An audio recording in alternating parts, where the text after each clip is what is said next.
Hi అండి. Welcome to Winnie చేతి వంట.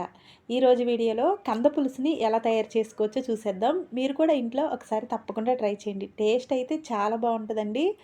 మరి ఫస్ట్ టైం చేసేవాళ్ళు కూడా ఈ విధంగా ఒక్కసారి తప్పకుండా ట్రై చేయండి. మీరు కూడా పర్ఫెక్ట్గా తయారు చేసుకోవచ్చు. మరి దీనికోసం ముందుగా ఈ కందని పైన చెక్కు తీసి చిన్న చిన్న ముక్కలుగా కట్ చేసుకోవాలి.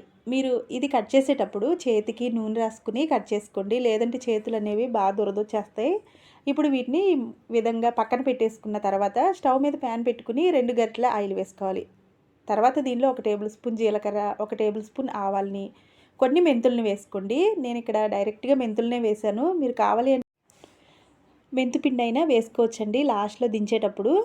ఇప్పుడు ఇవి వేగిన తర్వాత ఒక ఉల్లిపాయని, అలాగే 2 పచ్చిమిరపకాయలని చిన్న ముక్కలుగా కట్ చేసి వేసుకోవాలి. తర్వాత ఒక రెబ్బ కరివేపాకును కూడా తుంచి వేసుకున్న తర్వాత ఉల్లిపాయలు దగ్గరగా మగ్గే వరకు ఈ విధంగా నూనెలో వేయించుకోవాలి.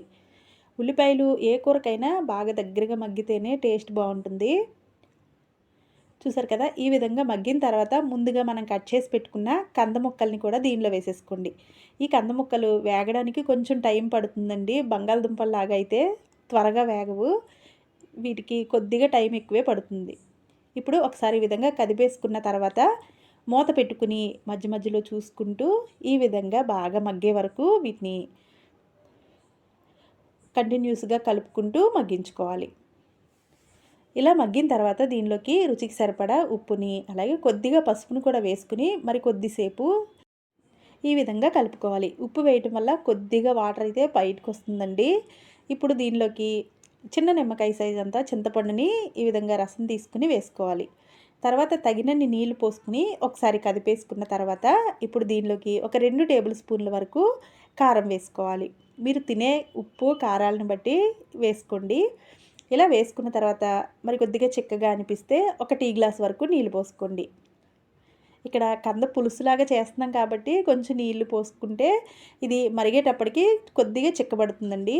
ఇప్పుడు ఈ టైంలోనే మీకు ఉప్పు సరిపోయింది లేనిది చూసుకుని, ఒకవేళ సరిపోకపోతే మరి కొద్దిగా వేసేసుకుని మూత పెట్టి ఈ పులుసు అనేది బాగా మరిగే వరకు ఫ్లేమ్ని మీడియంలో పెట్టుకుని ఒక 10 నిమిషాల పాటు ఈ విధంగా మరిగించేసుకోవాలి. చూసారు కదా, ఇవైతే చక్కగా మెత్తగా మగ్గిపోయినాయండి ఈ కంద అయితే.